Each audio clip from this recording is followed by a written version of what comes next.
오늘 함께 경건의 시간에 읽을 말씀은 마태복음 4장부터 6장까지 말씀입니다. 4장 1절에서 11절에는 예수 그리스도의 시험으로 예수님의 성령의 인도하심으로 광야에서 40일 금식하신 후 사탄에게 3번 시험을 받습니다. 사탄은 예수님께 돌을 떡으로 만들어라, 성전 꼭대기에서 뛰어내려라, 그리고 모든 나라의 영광을 주겠다고 유혹합니다. 예수님의 각각의 시험을 바로 하나님의 말씀으로 이겨냅니다. 4장 12절에서 17절까지 말씀은 갈릴리에서 사역으로 시험 후 예수님은 갈릴리 지역으로 돌아가셔서 복음을 전파하기 시작합니다. 4장 18절에서 22절 말씀은 내 제자를 부르십니다. 예수님은 시몬 베드로와 그의 형제 안드레 그리고 야고보와 요한을 부르심으로 계속해서 그의 제자를 부르십니다. 4장 23절에서 25절 말씀은 사역의 확장으로서 예수님은 이제 갈릴리 데가볼리 지역을 다니시며 병든 자를 고치시고 귀신 들린 자를 치유하시며 많은 사람들에게 복음을 전파하십니다. 5장부터 7장까지 말씀은 우리는 산상수훈이라고 합니다. 그래서 5장 1절 2절 말씀은 어떤 이 예수님이 말씀하시는 설교에 대한 그런 배경입니다. 그래서 5장 3절에서 12절까지 말씀은 팔복입니다. 우리가 너무 잘 알고 있는 팔복으로 가난한 자, 애통한 자, 온유한 자들에게 복이 있다는 내용을 담고 있습니다. 또 5장 13절에서 16절은 소금과 빛으로 제자들에게 살아가야 한다고 말씀하십니다. 17절에서 20절까지 말씀은 율법의 완성으로 예수님은 자신이 율법과 선지자를 폐하러 온 것이 아니라 완성하라고 왔다고 말씀하십니다.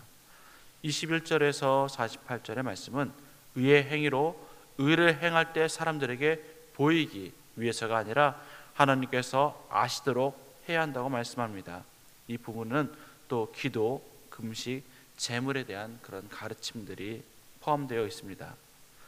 6장은 1절부터 5절 말씀은 의의 행위의 바른 제사로 기도, 금식, 구제 등을 할 때에 사람들에게 보이기 위해서 하는 것이 아니라 하나님께서 아시도록 우리가 해야 한다는 것입니다. 6장 5절에서 15절은 우리가 잘 알고 있는 주기도문입니다. 6장 19절에서 34절 말씀은 재물에 대한 가르침입니다. 하나님과 재물을 겸하여서 섬길 수 없으며 하나님께서 우리의 필요를 채워주신다고 말씀하십니다. 또 염려하지 말라고 하십니다.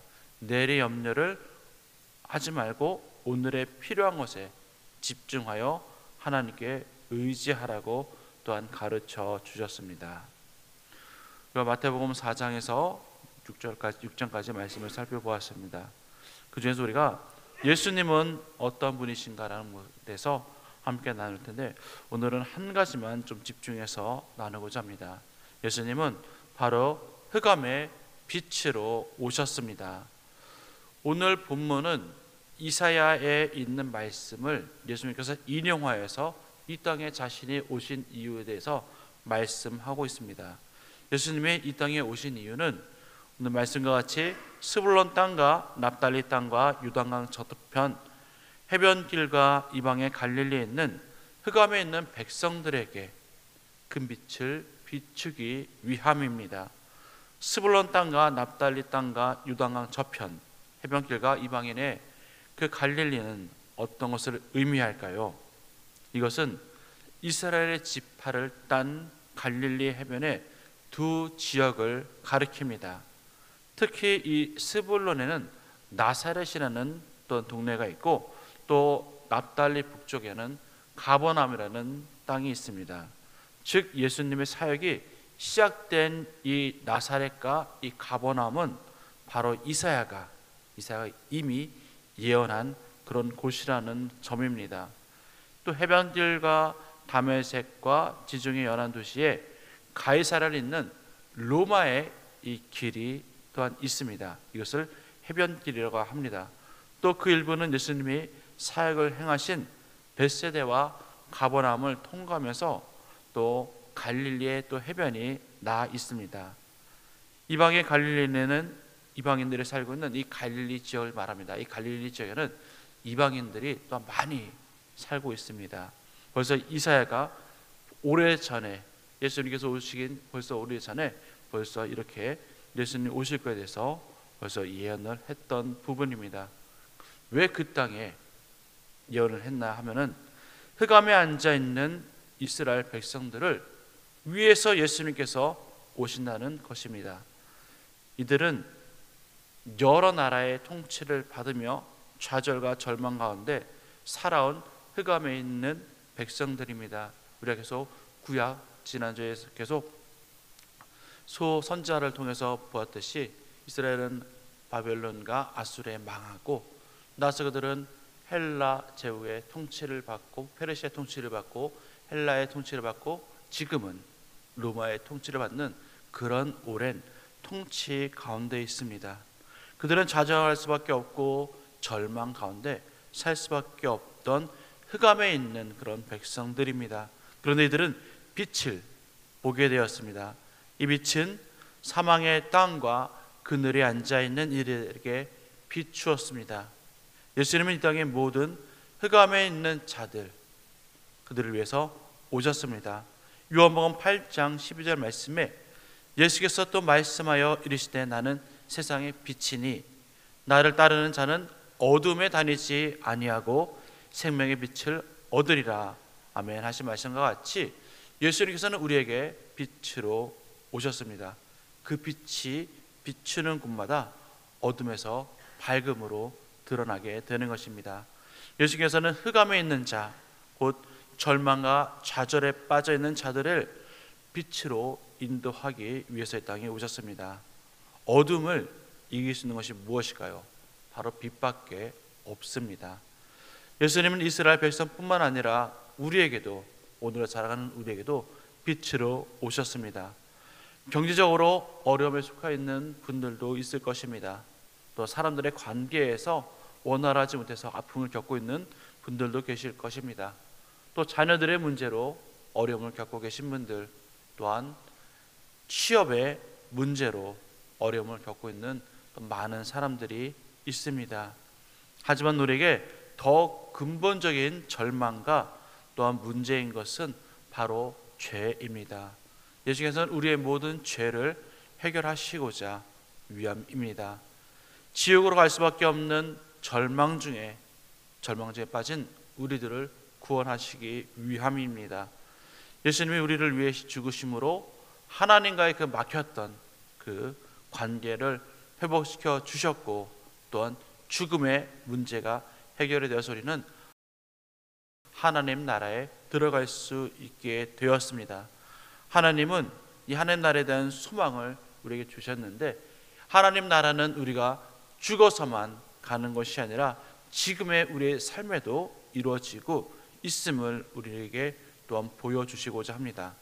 하나님의 통치가 이루어지는 것이 바로 하나님의 나라입니다. 오늘 그럼 우리에게 주시는 교훈은 무엇일까요? 바로 하나님의 통치 안에 있어야 하는 것입니다. 17절 말씀에 예수님이 회개하라 천국이 가까이 왔느니라고 하셨습니다. 하나님 나라가 이미 우리에게 왔습니다. 예수님이 이 땅에 오심은 하나님의 나라가 이루어졌습니다. 예수님이 죽으셨지만은 부활하심으로 또한 죽음을 이기셨습니다. 영원한 하나님의 나라가 예수님으로 인해서 시작이 되었습니다. 그러나 하나님의 나라가 가까이 왔다고 말씀하십니다. 그것은 하나님의 나라가 완전히 임한 것이 아니기 때문입니다. 완전한 하나님의 나라는 예수님께서 이 땅에 다시 오셔서 심판이 있은 후 우리에게 이루어집니다. 그렇게 우리는 이 땅에서 하나님의 통치 안에 살아가는 그런 연습들을 해야 합니다. 내가 하나님의 통치 안에 있을 때 우리의 모든 근심, 걱정, 염려가 해결되어집니다. 내가 하나님의 다스림을 받을 때 이 모든 것들이 해결되어지는 것입니다.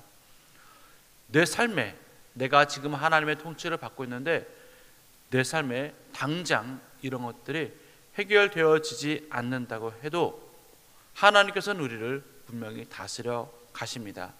그렇기 때문에 우리는 염려하지 않아도 됩니다.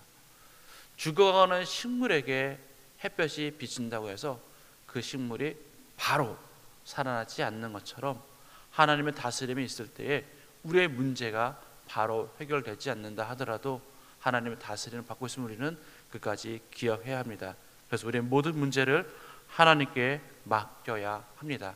그때 하나님께서 우리의 문제를 어떻게 해결해 가시는지 우리가 함께 기도하며 바라보며 누리며 살아가는 저와 여러분 되기를 간절히 소망합니다. 기도하겠습니다.